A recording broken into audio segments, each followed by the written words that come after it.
তারা ইনশিওর করতে পারবে যে আমরা এই বিডিআর পিলখানার ঘটনা শুধু না, এর সাথে একজন মেজর জাহিদ একজনকে পুলিশ খুন করেছিল, তারপরে মেজর সিনার কেসটা এখনো রায় হইলেও এখনো কার্যকরী কোনো কিছু হয় নাই, এগুলাকে আগায় নেওয়ার জন্য।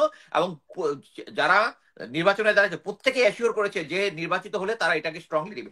এটা দেখে সরকার এবং অন্যান্য যারা আছে তারা ক্লিয়ারলি গ্রিন সিগন্যাল পেয়েছে, এটা যদি না হয় তাহলে রিটায়ার্ড মিলিটারি অফিসাররা মাঠে নেমে যাবে।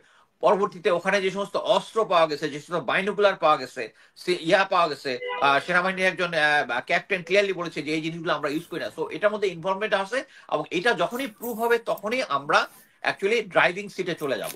নর্মালি যেটা হয়, ভারত এখন চেষ্টা করতেছে এই জিনিসটা যাতে এই ইনভেস্টিগেশনটা যেন সামনে আরো না গাতে পারে।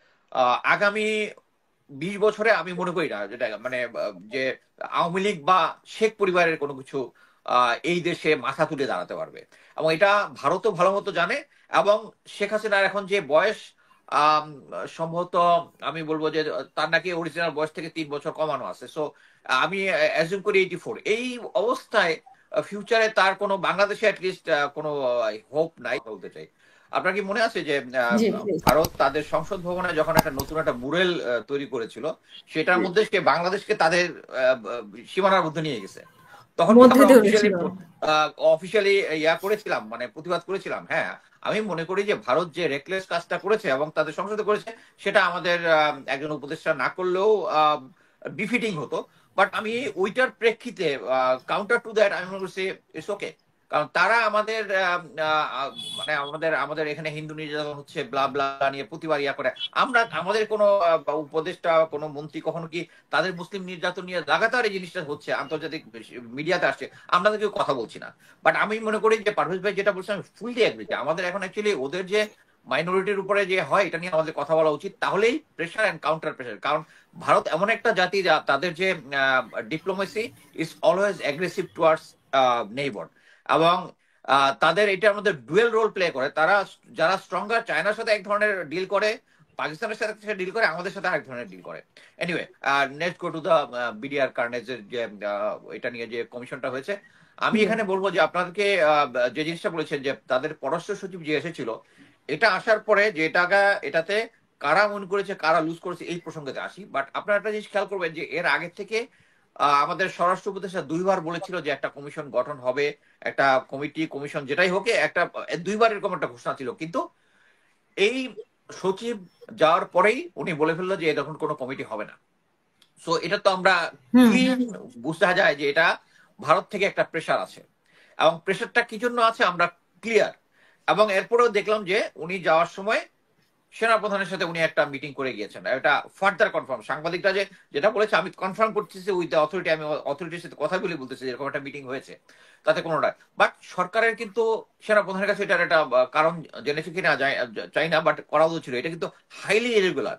একজন সেনাপ্রধান বাংলাদেশের কোনো সচিব গিয়ে কি ওদের সেনাপ্রধানের সাথে কথা বলতে পারবে কোনো প্রোটোকল ছাড়া? এটা এইটার একটা স্ট্রংলি আমাদের পজিশন নেওয়া উচিত ছিল এটাতে।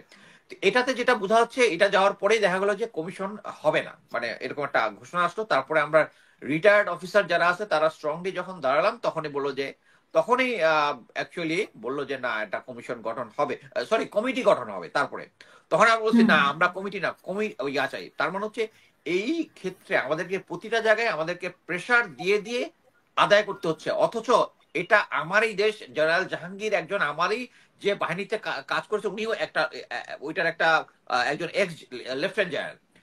এরকম একটা সিচুয়েশন আমাকে বারবার কেন করতে হয়, কেন আমাদের? এর মানে হচ্ছে এটা ক্লিয়ার যে ওই পররাষ্ট্র সচিব আসার পরেই তাদের প্রেশারের কাছে আমরা রতজান হয়েছি। তারপরে আমি আরেকটা জিনিস এখানে ক্লিয়ারলি বলতে চাই যে এখানে কিন্তু শেষ পর্যন্ত কেন কমিটি না দিয়ে কমিশনে দিল? পররাষ্ট্র সচিব যাওয়ার পরে বলেছে যে কমিশন হবে না, তারপরে বলা হলো যে কমিশন হবে না এই এই সরকারের সময়। তারপরের দিনে আবার দেখলাম কমিটির কথা বললো, এখন আবার কমিশন দিল। Hmm. It's because of our pressure. আমাদের মিলিটারি অফিসাররা প্লাস হচ্ছে এটা হওয়ার পরে আমাদের রিটায়ার্ড অফিসার্স ফোরাম যেটা আছে, আমাদের অ্যাকচুয়ালি 21 তারিখে একটা, গত 21 তারিখে আমাদের রাওয়ার নির্বাচন হয়ে গেছে, যেটা আমরা সবাই জানি। যে আগে শেখ হাসিনা যখন দেখেছিল যে আপনারা যে মনে আছে কিনা, সে মেজর সিনার হত্যা কেসটার পরে রাওয়া অ্যাকচুয়ালি খুব ভালো কাজ করেছিল, এটার বিরুদ্ধে পথে নেমেছিল, বিবৃতি দিয়েছিল। এরপরে রাওয়ার সরি সিনার কেসটা খুব সিরিয়াসলি অ্যাক্সিলারেটেড হয়। সেম জিনিসটা যখন তারা দেখেছে, তখন শেখ হাসিনা একটা নিয়মের মাধ্যমে, একটা মিনিস্ট্রির মাধ্যমে এটাকে সেনাবাহিনীর কন্ট্রোলে নিয়ে আসে এবং তাদের নির্বাচিত একজনকে চেয়ারম্যান হিসেবে করে। বাট রিসেন্টলি আমরা আবার আমাদের কন্ট্রোলটা ফিরে পেয়েছি। সো এটা নিয়ে আমরা যখন রিটায়ার্ড অফিসারদের ফোরামের মধ্যে এমনই বলেছি যে নির্বাচনে যাকে আমরা ভোট দিব, যারা ইনশিওর করতে পারবে যে আমরা এই বিডিআর পিলখানার ঘটনা শুধু না, এর সাথে একজন মেজর জাহিদ একজনকে পুলিশ খুন করেছিল, তারপরে মেজর সিনার কেসটা এখনো রায় হইলেও এখনো কার্যকরী কোনো কিছু হয় নাই, এগুলাকে আগায় নেওয়ার জন্য। এবং যারা নির্বাচনে দাঁড়িয়েছে প্রত্যেকে অ্যাসিওর করেছে যে নির্বাচিত হলে তারা এটাকে স্ট্রংলি দিবে। এটা দেখে সরকার এবং অন্যান্য যারা আছে তারা ক্লিয়ারলি গ্রিন সিগন্যাল পেয়েছে। এটা যদি না হয় তাহলে রিটায়ার্ড মিলিটারি অফিসাররা মাঠে নেমে যাবে। সো মাঠে নেমে গেলে ওইটা কিন্তু তারা ম্যানেজ করতে পারবে না। সো এই কারণেই তারা পরবর্তীতে কমিশন দেওয়ার জন্য রাজি হয়েছে। এবং কমিশন দেওয়া যা রাজি হওয়ার পরেও শুধু না, অ্যাকচুয়ালি আমি বলি, আমার সাথেও পার্সোনালি যোগাযোগ করা হয়েছে যে আমরা কি ধরনের চাই, কমিশন চাই, কারা কারা চাই। আমি ক্লিয়ারলি বলেছি যে চেয়ার ফুলদু হইতে পারে, হাসান নাসির স্যার হইতে পারে।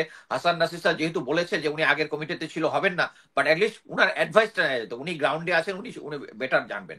সো সেই কারণেই এই কমিশনটা হয়েছে। এবং প্রতিটা ক্ষেত্রেই এখানে বাধা আসতেছে। এর কারণটা হচ্ছে সেম জিনিস, ডিপ্লোমেসি কি জন্য আমি এটা জিনিস বলতে পারি। এর আগেও আমি প্রত্যেকটা টকশোতে বলেছি যে এই ভারতের এই হেজিমনিটা ফাইট করার জন্য বিডিআর পিলখানা কেস হচ্ছে বেস্ট গ্রাউন্ড। আমরা যে এটা নিয়ে যখন একটা আন্তর্জাতিক মানের একটা ইনভেস্টিগেশন করব, জিনিসগুলো যখন সারফেস হবে ধীরে ধীরে এবং স্ট্রংলি আসবে যে এটার মধ্যে ইন্ডিয়ান ইনভলভমেন্ট ছিল, এবং already there are lot of evidences.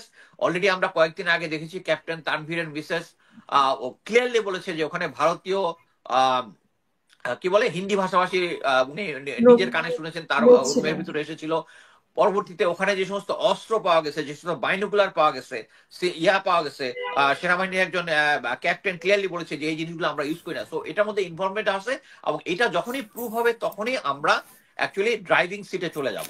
Normally যেটা হয়, ভারত এখন চেষ্টা করতেছে এই জিনিসটা যাতে এই ইনভেস্টিগেশনটা যেন সামনে আরো না গাতে পারে। বাট আমরা দৃঢ় প্রতিজ্ঞ যে এই ইনভেস্টিগেশনটা আমরা শেষ পর্যন্ত ভালোভাবে যেভাবে হয় আমরা ওটা খেয়াল করবো। আর যে সমস্ত অফিসারের নাম বলছে, আমরা এলএম ফজলুর রহমান স্যারকে আমরা সবাই চিনি, জাহাঙ্গীর কবির তালুকদার আমার সিও ছিলেন, উনি এফিশিয়েন্ট একজন লোক, উনি অবশ্যই পারবেন জিনিসটা। আরেকজন অফিসারের নাম বলেছেন, নামটা কি বলেছেন, ব্রিগেডিয়ার জেনারেল একজন, তার সাথে আমি চাকরি করিনি, বাট আমি মনে করি সোফার নেগেটিভ কোনো কিছু নাই। ব্রিগেডিয়ার জেনারেল সাইদুর রহমান, সাইদুর রহমান স্যারকে চিনি আমি। Hopefully everything is good. আর সিভিলিয়ান যারা আছে ওনাদের সম্বন্ধে আমার নলেজ নাই, বাট ইন দ্য প্রসেস যদি কোনো কিছু হয় ইনশাল্লাহ আমরা এটা ব্যবস্থা গ্রহণ করব। ধন্যবাদ। জি, আমরা আরেকটা বিষয়ে জানতে চাচ্ছি যে যেটি আমি আগের পর্বেও আলোচনা করেছি, সাকিব ভাই এবং ডক্টর সাইমন পারভেজ আলোচনা করেছিলেন সেই বিষয়টাও, যে শেখ হাসিনাকে প্রত্যাবর্তনের জন্য যে চিঠি দেওয়া হয়েছে সেই ব্যাপারে আসলে প্রতিক্রিয়া কি হতে পারে বলে আপনি মনে করেন ভারতের? যদিও নো কমেন্ট বলেছে, তারপরে কি হতে পারে? আচ্ছা, এই সাকিব ভাই যেটা বলেছে ওরা ডিলে করার চেষ্টা করবে, বাট আমার যেটা ধারণা ভারতের যে পররাষ্ট্র নীতি আমাদের জন্য খারাপ, বাট আমি মনে করি যে তারা নিজেদের ভালোটা ভালোভাবেই বুঝে। সো এই সিচুয়েশন এমন যখন হবে, এখন তারা আমাদের উপরে প্রেশার ক্রিয়েট করতে যাচ্ছে টু নেগোশিয়েট দ্যাট। বাট আমি মনে করি যে ফিউচারে এই বর্তমানে যে ভারতের ভিতরে যে তারা আমাদের দেশে যে বিভিন্ন কমোডিটি আমাদের এখানে যে এক্সপোর্ট করতে পারতেছে না, এটার জন্য যে তাদের ভিতরে যে, এবং আমাদের টুরিস্টরা কলকাতা যাচ্ছে না, এদের যে হোটেল ব্যবসা, অন্যান্য যে সমস্ত বিজনেস তারা মার খাচ্ছে, এটার জন্য অ্যাকচুয়ালি তাদের উপরে ইন্টারনাল প্রেশার ধীরে ধীরে বাড়তে থাকবে। এবং এর সাথে এক্সটার্নাল প্রেশার হচ্ছে আমাদের এই পিলখানার যে ইনভেস্টিগেশনটা যখন সার্ফেস হবে ধীরে ধীরে অ্যাকচুয়ালি আমরা একটা স্ট্রঙ্গার পজিশনে যাব। এবং আমি মনে করি শেষ পর্যন্ত এটা তারা ভালোভাবেই জানে যে অ্যাকচুয়ালি আগামী 20 বছরে আমি মনে করি না যেটা মানে যে আওয়ামী লীগ বা শেখ পরিবারের কোনো কিছু এই দেশে মাথা তুলে দাঁড়াতে পারবে। এবং এটা ভারতও ভালো মতো জানে। এবং শেখ হাসিনার এখন যে বয়স, আম, সম্ভবত আমি বলবো যে তার নাকি অরিজিনাল বয়স থেকে 3 বছর কমানো আছে। সো আমি অ্যাজিউম করি 84। এই অবস্থায় ফিউচারে তার কোনো বাংলাদেশে অ্যাটলিস্ট কোনো হোপ নাই। তো আমি মনে করি, অনেকেই মনে করে যে তাকে ফেরত দিবে না, বাট আমি মনে করি এক সময় প্রেশারের কাছে শেখ হাসিনাকে তারা বাংলাদেশকে দিয়ে দিবে বলে আমি বিশ্বাস করি।